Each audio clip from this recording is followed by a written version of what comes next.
the man in the back seat. I had just closed up the coffee shop for the night.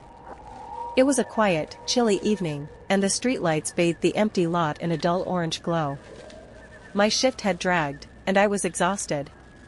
Without thinking, I unlocked my car, slid into the driver's seat, and started the engine. The familiar hum offered a strange comfort, like I was finally safe. But I wasn't. As I waited at a red light on the main road, something caught my eye in the rearview mirror. A dark shape, a huddled shadow, moved behind me. My breath hitched. I blinked and looked again, this time more carefully. There was someone in the back seat. My mind screamed, but my body reacted with alarming clarity. I threw the gear into park, slammed my door open, and ran out into the intersection, arms waving frantically. A car honked. Another slowed down. I pointed at my vehicle, my voice catching in my throat as I tried to scream, "He's in my car." A man on a motorbike swerved over and positioned himself between me and the car door. Slowly, the back door opened. A man in dark clothing stepped out, his hands raised, expression blank. He wore gloves. Later, they'd find a rope in his bag, and a knife tucked into his waistband. Police arrived minutes later. I sat on the curb, knees pulled to my chest, my heartbeat thudding in my ears long after the sirens faded. The officer who took my statement told me I had done exactly the right thing. "Quick thinking," he said. I didn't feel brave. I felt like I'd barely escaped something unspeakable. That night, I didn't go home. I stayed with a friend, afraid to be alone. I kept checking closets and behind the shower curtain. My hands shook every time I heard a noise. But I survived. Now, I always check the back seat. Every time. Even in daylight, even in safe neighborhoods. I double lock my car and avoid distractions when getting in. It's not paranoia, it's self-preservation. Sometimes people say, that kind of thing doesn't happen in real life. But it does. It happened to me, and I'm still here to tell the story because I listened to the alarm bells ringing in my head and refused to freeze. I didn't win some grand battle. I didn't overpower him or act like a hero. I just reacted fast enough to escape. And sometimes, that's enough. The wrong passenger. I drive for a rideshare company in the evenings, mostly to earn extra cash for school. I've had all types of passengers, some weird, some talkative, some drunk. But nothing prepared me for the man in the black hoodie. It was a Friday night. I picked him up near a quiet park just after midnight. No streetlights, no houses nearby. He slid into the back seat without saying a word. I greeted him, asked if he wanted music. Silence. His profile said his name was Alex, mid-30s, 5-star rating. Nothing suspicious. We drove in silence for a while. The GPS showed we were heading out of the city, toward a rural area. That wasn't uncommon. Some people lived far out, especially those trying to save on rent. But the longer we drove, the darker it got. I asked him if the destination was correct. Still no answer. "Hey, Alex?" I glanced in the rearview mirror. That's when I saw it. He wasn't looking at the road or his phone. He was staring at me through the mirror. No blink. Just dead focus. A chill ran through me. I reached for my phone, pretending to adjust the GPS. Quietly, I turned on location sharing with my roommate and typed, "This guy's creeping me out." A few minutes later, my phone buzzed. A message from my roommate, "That's not where you're supposed to be. Get out." That's when the man leaned forward. "Take the next left," he muttered. His voice was rough, like gravel. I obeyed. No streetlights. Just woods. Then I saw it, an old cabin up ahead. "Pull in," he said. I panicked. My brain screamed, "Don't stop."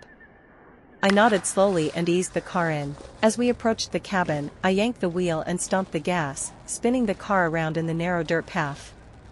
The man shouted, tried to grab the wheel, but I slammed my elbow back into his chest and kept driving. He lunged again, I swerved. We hit a bump. He crashed into the side door. I didn't stop. I sped like hell down the dirt road, phone buzzing in my lap. I kept going until I saw headlights, blue and red flashing lights. My roommate had called the cops. They intercepted me on the main road. The man was arrested right there. Turns out his name wasn't Alex. He'd stolen the account and had a record for assault and attempted abduction. They said I was lucky. No, I was prepared. The basement door. My first apartment was cheap, too cheap. The kind of cheap that comes with hidden costs. It was in a crumbling complex in a sketchy part of town. I was a broke student, desperate. It had walls, a roof, and no rats. That was enough. It also had a basement. I never thought much about it. My apartment was on the first floor, and the basement was only accessible through a heavy, locked door in the hallway. A few times a month, I'd hear someone unlock it, probably maintenance, and I'd ignore it. Until the night I came home and the door was wide open. I hesitated. I wasn't the nosy type. But something about that open door just felt wrong. I closed it slowly, locked it from the outside, the building key fit, and went inside my apartment. Around 3 a.m. I woke up to a soft thump. It was coming from below me. My heart picked up. I laid there, holding my breath. Another thump. Then dragging. Something, or someone, was moving around directly underneath my bed. I called the landlord the next morning. He brushed me off. Old pipes. Maybe raccoons. Ignore it. But it didn't stop. Every night for the next week, I heard sounds. Footsteps. Dragging, even what sounded like coughing. So I set a trap. I placed a pile of flour in front of the basement door one night. Just a thin dusting. If someone opened it, I'd see footprints. The next morning, footprints. Bare feet. I didn't sleep the next night. I waited. Around 2:30 a.m. the door creaked. I slid out of bed and peeked through the peephole.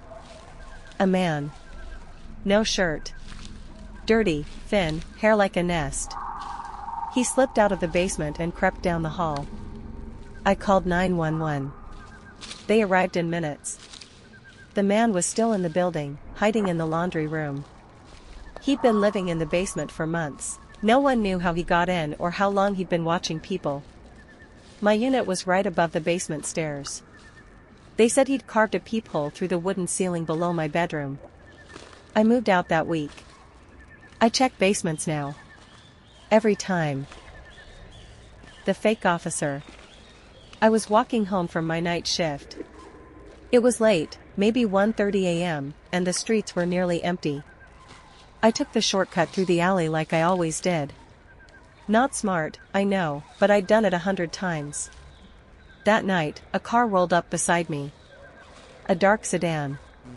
The window lowered and a man inside flashed a badge. Police. We've had reports of suspicious activity. Mind answering a few questions? I froze. He wasn't in uniform. Just a black jacket. The badge looked real, but anyone can buy one online. My gut said no. What station are you from? I asked. Don't worry about it, he said, opening the door. Just get in the car. I stepped back. I'd rather not. He stepped out. He was tall. Calm. But not like a cop, like a predator. I turned to walk away. He grabbed my arm. I screamed. He tried to cover my mouth, but I bit down, hard. He cursed and let go. I ran, didn't look back. The alley was a dead end, but I knew a ladder led to the roof of a small shop. I scrambled up. He followed. I kicked as he climbed. He almost grabbed my ankle. Then I heard sirens. Real ones. My phone had an emergency shortcut. I'd triggered it when I screamed. The police found me shaking on the roof. The man was gone, but the fake badge was found in the alley. The car was stolen. They never found him. But they said I'd probably escaped a kidnapping, or worse. Now I take the long way home. Every time. The red door. I never thought I'd fight for my life on my way home from work. That's the part that haunts me most, how ordinary it all was at first. It was a Tuesday, I was tired, and the last bus had just pulled away as I ran up. The street was empty. Too empty. With my hands stuffed in my coat pockets and my phone dead, I decided to walk the 3 miles home. Nothing too strange so far, until I passed an alley and felt someone watching. I picked up my pace. That's when a van, matte black with no windows, pulled up alongside me. I kept my eyes forward. Maybe they'd drive past, but the sliding door banged open, and before I could react, someone grabbed me by the arms. "Hey!" I screamed, legs kicking wildly as they dragged me inside. The door slid shut. Darkness. My heart was slamming so hard I thought I'd throw up. There was one dim light on the ceiling and a smell like bleach. 3 men sat in shadow. None of them spoke. That silence was the most terrifying part. One of them leaned in, blindfolding me tight. My hands were bound next. And then we drove. I felt every turn, sharp lefts, long straights, a final bumpy gravel path. When we stopped, my blindfold was pulled off. A basement. Bare light bulbs swinging overhead. Concrete walls. And one red door. No windows, no furniture. Nothing. "Sit," one of the men ordered. I sat, trembling. I had no idea who they were or what they wanted. That's when I noticed my hands weren't tied anymore. I glanced around, desperate for a weapon. Nothing but shadows and my own fear. And then the door opened. But it wasn't one of them, it was another captive. A boy, maybe 19, with wild eyes and bloody knuckles. He rushed past me without looking. That's when I heard it, a lock clicking behind him. And then I realized, this was a game to them. Escape, and you live. I didn't wait. He and I ran together into a dark hallway. Doors on either side. Every few feet, cameras blinked red. My chest was on fire as we sprinted. "Keep going," the boy hissed. "They want us scared. They want us to quit." A staircase appeared. My legs felt like concrete as we climbed. Voices echoed below us, boots on metal. They were coming. The boy kicked at a door at the top of the stairs. It burst open into the cold night air. We didn't stop. We ran across a muddy field, into a forest so dense we could barely see. And we didn't stop until we hit a highway. By then, the boy was gasping and crying.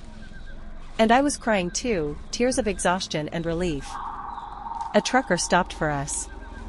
The police came. The men in the basement? Gone. The house? Empty. No one ever caught them. I still look over my shoulder when I leave work. And sometimes I still see that red door in my dreams. But I survived. And so did he. And whoever they were, whatever they wanted, they never broke me.